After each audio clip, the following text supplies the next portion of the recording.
قرآن پاک کے چوتھے پارے کی جو پہلی آیت ہے، ارشاد فرمایا لن تنالوا البر حتی تنفقوا مما تحبون،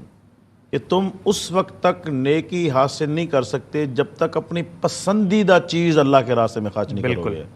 اور فرمایا وما تنفقوا من شیء فإن اللہ بہ علیم، اور تم جو بھی اللہ کے راستے میں خرچ کرتے ہو اللہ اس کو جانتا ہے۔ یعنی مقصد یہ ہے کہ آپ کے پاس پرانے کپڑے پڑے ہوئے ہیں، آپ نے اٹھا کے کسی کو دے دیے، میں مجھ سے تو فارغ ہے، میں کسی کو دے دیتا ہوں، تو نیکی نہیں ملے گی۔ نیکی کب ملے گی؟ چیز ہے جی، نیکی کب ملے گی؟ جب آپ پسندیدہ چیز اللہ کے راستے میں خرچ کرو گے۔ تو قربانی میں جانور بھی پسندیدہ ہونا چاہیے۔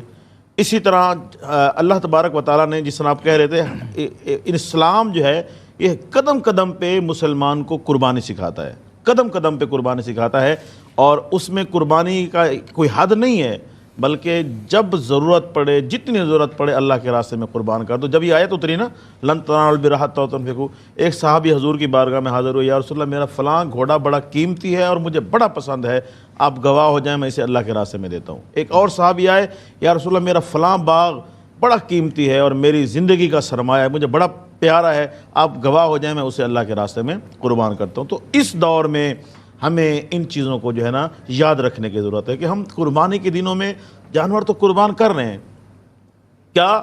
جب ہماری عادتوں کی قربانی کی باری آتی ہے تو ہم پیچھے ہٹ جاتے ہیں، ہمارے وقت کی قربانی کی باری آتی ہے تو ہم پیچھے ہٹ جاتے ہیں۔ آپ جو ہے کسی شخص کو کہیں کہ آپ نے اسلام کے خلاف یہ کام کیوں کیا، وہ میری عادت ہے، یا آپ ایسا کام کیوں نہیں کر رہے، یار میری عادت نہیں ہے۔ تو اس حوالے سے ہماری عادتیں، ہماری ترجیحات ہمیں یہ بھی قربان کرنی چاہیے۔ حدیث پاک میں آتا ہے، حضور سید عالم صلی اللہ علیہ وسلم نے ارشاد فرمایا لا یؤمن احدکم حتی تکون ہواہ تبعا بما جئت بہ، فرمایا اے مسلمانوں اس وقت تک تم میں سے کوئی بھی کامل مومن نہیں ہو سکتا جب تک کہ اپنی خواہشات میرے دین کے تابع نہ کر لے۔ قربانی کی جو بنیادی تعلیم ہے وہ یہ ہے کہ اپنی خواہشات ہمیں دین کے تابع کرنی پڑیں گی، یہ ہے قربانی۔ آج ہم میں سے ہر شخص کی ایک خواہش اور کوشش ہوتی ہے کہ جیسے میں چاہتا ہوں دین ویسا ہو جائے، جیسے میرے مفادات ہیں دین ویسا ہو جائے۔ ایسا نہیں ہے، اصل جو قربانی ہے وہ یہ ہے کہ اپنی عادتیں دین پر قربان کر دیں، اپنے مفادات دین پہ قربان کر دیں، اپنا سب کچھ دین پہ قربان کر دیں۔ اور قربانی کا جو بہترین آغاز ہوا وہ حضرت ابراہیم علیہ السلام کی قربانی سے ہوا، اور اس کو پھر جو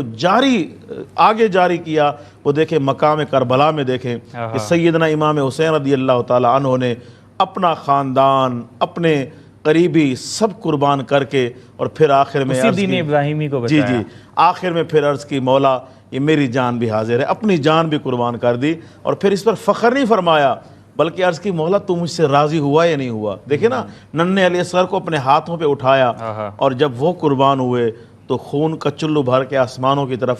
اچھال کے عرض کرتے ہیں مولا میرے اس ننھے علی اصغر کی قربانی کو بھی قبول فرما۔ تو قربانی کا جو مفہوم ہے یہ بہت وسیع ہے۔ صرف جانور قربان کر کے ہم یہ سمجھیں کہ ہم نے جو ہے نا اسلام کا حق ادا کر دیا، نہیں، حق ادا تبھی ہوگا کہ جب آپ صبح کی میٹھی نیند سو رہے ہیں اور آپ کے کانوں میں آواز گونجی الصلاۃ خیر من النوم، آپ نے نیند چھوڑی اور آ کر اللہ پاک کی بارگاہ میں سجدہ ریز ہوئے۔ اسی طرح دوپہر کو آپ کو کھانے کا دل بھی کر رہا ہے اور ذرا ریسٹ کرنے کا دل بھی کر رہا ہے، ادھر آواز آئی حی علی الصلاۃ، نماز کی طرف آ جا، تو آپ ظہر کے لیے آئے اور اللہ کی بارگاہ میں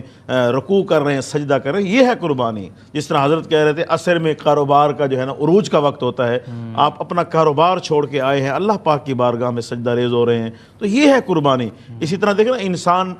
کوشش کر کے پیسہ اکٹھا کرتا ہے، پھر وہ جوڑتا ہے، جوڑنے کے بعد وہ سوچتا ہے کہ میں نے مکان بھی بنانا ہے، میں نے یہ بھی کرنا ہے، لیکن اللہ کی بارگاہ سے پیغام آتا ہے آتوا الزکوٰۃ، اس سے جو ہے نا زکوٰۃ ادا کرو، تو انسان جو ہے زکوٰۃ دیتا ہے اپنے خون پسینے کے مال کی کمائی سے، تو یہ بھی قربانی ہے۔ تو قربانی جو ہے اس کا مفہوم بڑا وسیع ہے، تو اور ہمیں زندگی کے ہر گوشے میں دیکھیں نا، ہم پیٹ بھر کے کھا رہے ہو، ہمارا بھائی بھوکا بیٹھا ہو، ہمارا ہمسایہ بھوکا بیٹھا ہو، تو پھر کیسی قربانی؟ قربانی تو تبھی ہے کہ ہم اپنے حصے کی ادھر بھی دیں۔ قربانی جو ہے وہ ہمیں رہنمائی کرتا ہے، اصحار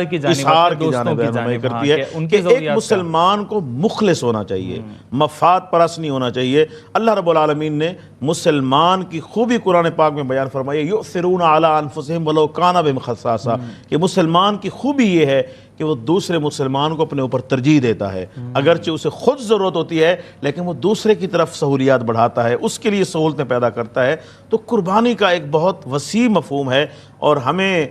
صرف ان دنوں میں اس کو یاد نہیں رکھنا چاہیے، بلکہ زندگی کے ہر پل میں ہمیں قربانی کو یاد رکھنا چاہیے۔ اور جس طرح